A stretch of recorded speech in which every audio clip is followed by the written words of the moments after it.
This is a good list that I've put together, inspired by a couple of others and my own contribution, and I'd like to share this list with you.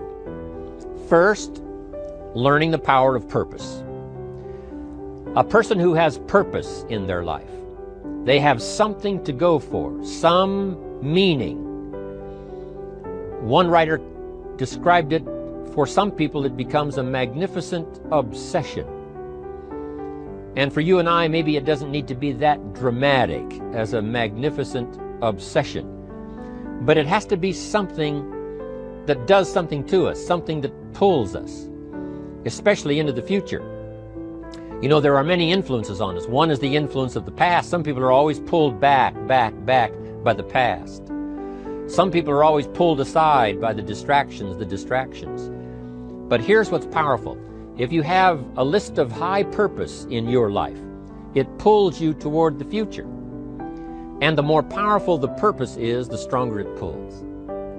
And here's the other great advantage if you have purpose for the future. It pulls you through all kinds of challenges and all kinds of difficulties. If you don't have these strong purposes for the future, it's easy to get swallowed by a bad day. It's easy to be almost annihilated by a poor month. And it's easy sometimes to almost disappear beneath the waves of a year that goes backwards if you don't have something to pull you beyond that year. So if you want something to pull you through all kinds of challenges, all kinds of difficulties and things that come at you, you got to have something on out there, beyond today, beyond next week, beyond next month, beyond this year, that pulls you into the future. And the clearer it is, the stronger it pulls.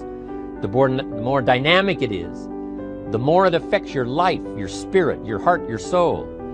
It also creates imagination. It gets your mind working on how to achieve that purpose. And if your mind will work, and if your heart works, and if your spirit works, and if you have good input, like good ideas, I'm telling you, there isn't anything you can't accomplish. So that's one of the great powers that'll make a variable of you, and that is purpose. Here's the next one, self-confidence. Where does self-confidence come from? And this is the best advice I can give you on that. Not neglecting, first of all, the small daily disciplines. Self-confidence really comes from feeling good about yourself. And one of the best ways to feel good about yourself is at the end of the day to know that you poured it on. You did your best. If you conducted a meeting, you did the best you could. If you made a phone call, it was the best phone call you could possibly make. If you wrote a letter, it wasn't a casual letter, it was your best letter. At the end of those kind of days, when you feel good about yourself, self-confidence starts to rise. You know that if you can have this kind of a good day, you can have another one the next day, and those days become the weeks become the months, and the month becomes a powerful year. Self-confidence comes from the lack of neglect. If you will not neglect to do the small daily disciplines, that's where self-confidence comes from. Part of good health is self-confidence. I know I'm going to be healthy. I take the Herbalife products. I eat the apple a day. I walk around the block. I do the jogging on the beach. At the end of the day, when you've really poured it on and you've done all the stuff, self-confidence grows. That self-confidence affects your health, it affects your future, it affects your psyche. So this is true. One of the great powers is self-confidence. Self-confidence means willingness to do whatever it takes to achieve. Some people say, well, I'll do it for a little while and see what happens. You know, I'll try a couple of things. If that doesn't work, I'm out of here. And all of us know that that kind of person doesn't have much of a future.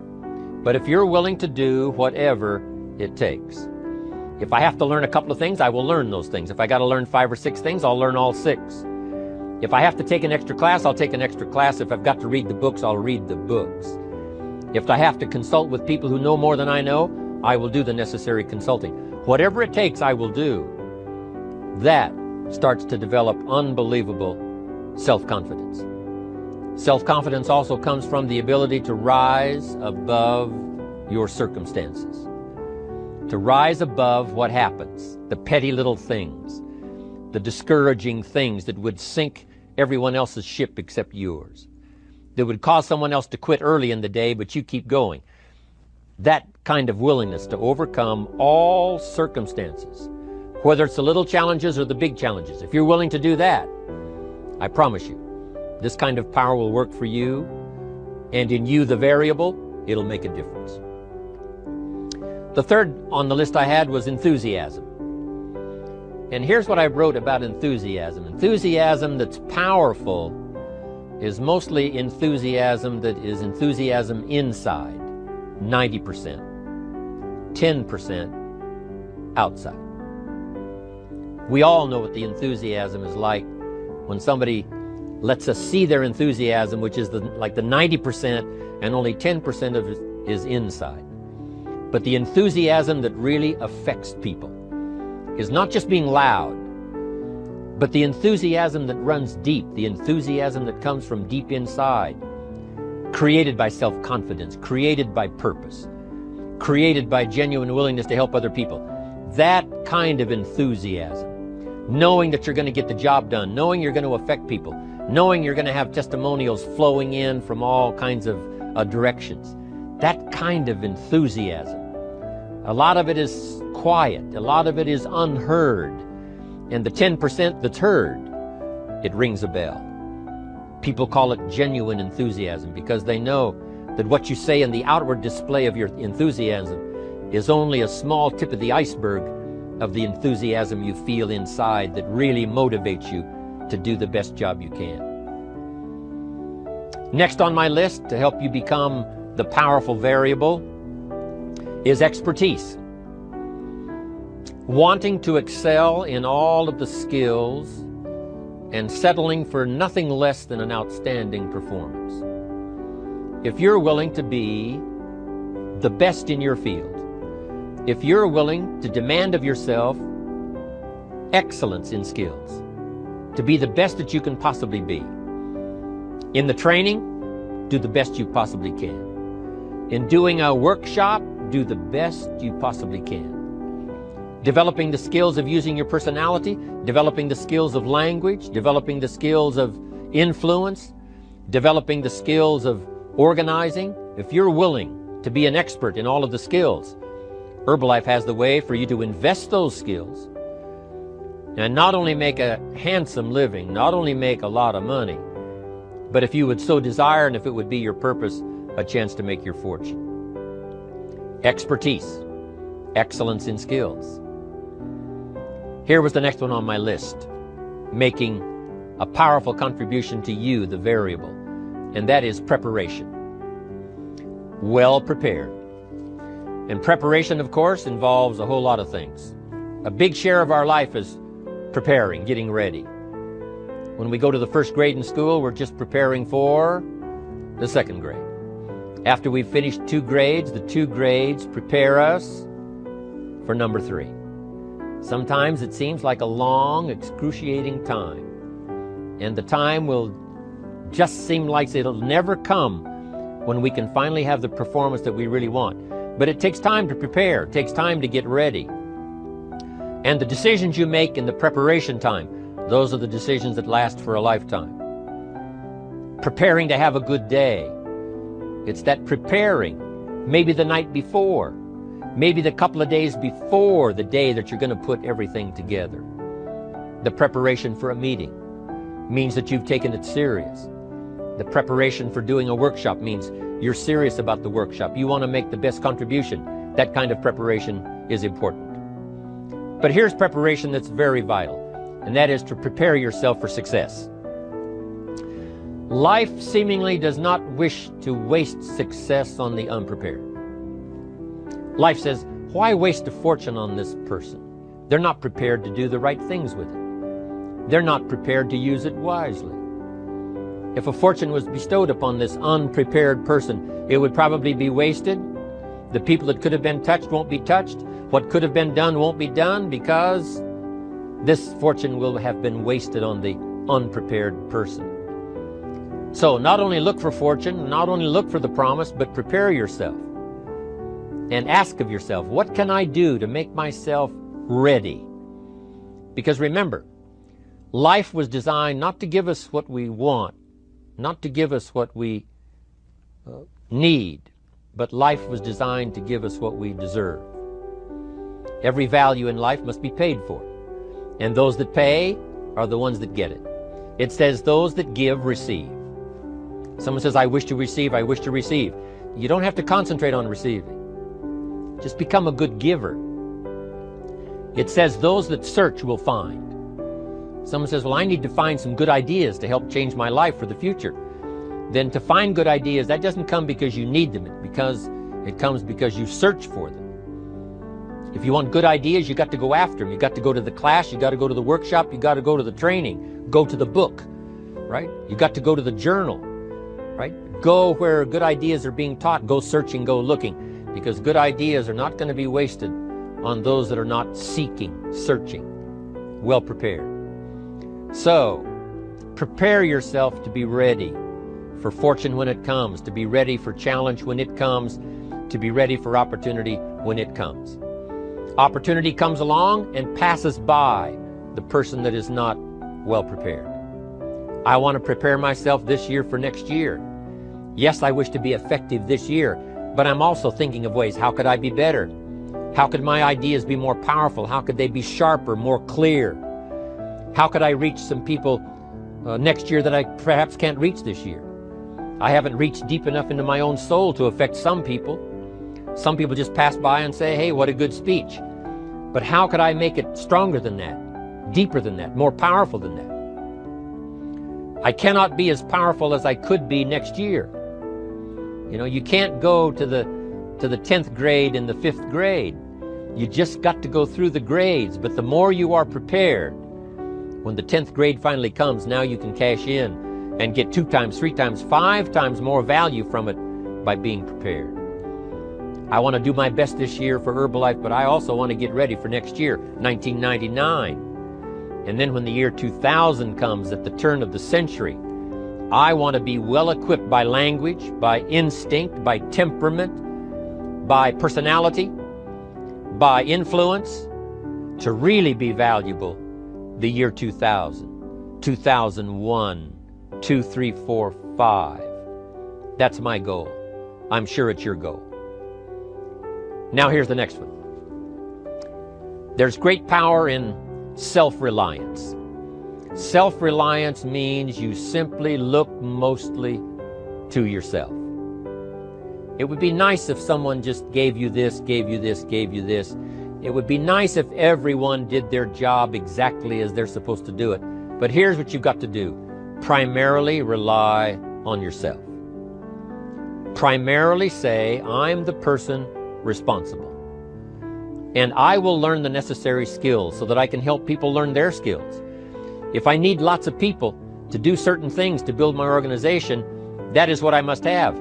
But I've got to be the final backstop. I've got to be the final one that people can rely on. So that if this is missed and this is missed, I can catch up. I can fill the gap. I can do the job. We have to do it when we conduct meetings. We have to do it when we conduct training. We have to do it when we're in a class of just a few. What someone might have missed, we're there to fill in. Self-reliance. Primarily, we're learning to count on yourself. So that you can do this, never complain and never explain. Here's the next key power, and that's image. There's many parts to image. The image that others see you as, the image you have with other people. And it's very important how other people see you. If they don't see you as a leader, chances are they won't pay attention. If they don't see you as being in control, chances are they won't have the trust. If they don't see you as knowing where you're going, what you want to accomplish, they probably won't follow. But if people can see you, if you have the image of someone that's in charge, in control of your life, your future, your destiny, in control of the situation, if they see that, that kind of image is powerful. It helps to win the day. It attracts other people. People want to be around people that are in control, that are powerful, but they know how to use their power, influential, but they know how to use their influence. That kind of image is important. But here's a very important image, and that is your image of your self. The way you dress, the way you talk, the way you think, your capacity for learning, all of that is an important image that you have of yourself. The image that you have that if it needs to be learned, you could learn it. If there's a book that needs to be mastered, you could master it. If there's a skill that needs to be learned, why couldn't you get busy now and learn that skill? That kind of self-image, that I am continually trying my best to be the best I can. Because one of the most important places you have to look is into the future, yes. You've got to look into the past, yes. You've got to look around, yes. But one of the most important places you have to look is in the mirror. You know, how I appear to other people, that's important. But how I appear to myself is the ultimate importance. That kind of image, to where you'll develop the self-confidence, you'll develop the self-reliance. Now here's another one in my rather short list. The next word is character. Becoming a person of high values, a person of principles, a person of honesty, a person that earns respect. That kind of character. It took character when Mark started to put the marketing system together. How can we have a system that will build in the integrity, that people will know that if this happens, then this will happen. And if this goes wrong, here's the way to fix it. Unless you have the principles and the character and the integrity to put together a viable plan for a wide variety of people, then the system is not going to last very long. And I've been around long enough, and I'm sure you have been around long enough to see a lot of systems that got started, but they failed. And the reason is because they were not constructed with integrity. They were not constructed with character. They were not constructed with doing the right thing. They might have been constructed to take advantage. You know, cash it out as quickly as possible and leave. Mark was involved when others took advantage of him all those years ago before Herbalife. When someone took advantage and didn't have the character, didn't have the principles, and didn't have the character to stay, the character to see it through, the character to do the right thing.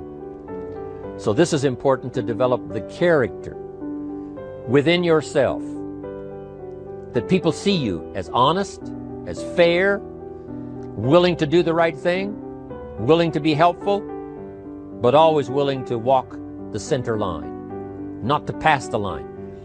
When we come to an opportunity like Herbalife, especially multi-level network marketing, it is so dynamic, it is so powerful, and it is so possible in fortune making that sometimes people want to speed up the process by cutting the corners, by neglecting to do the right things, you know, to cheat a little here, you know, cross the line just a little bit, because then, you know, it'll grow faster and you can cash in quicker. Not necessary here.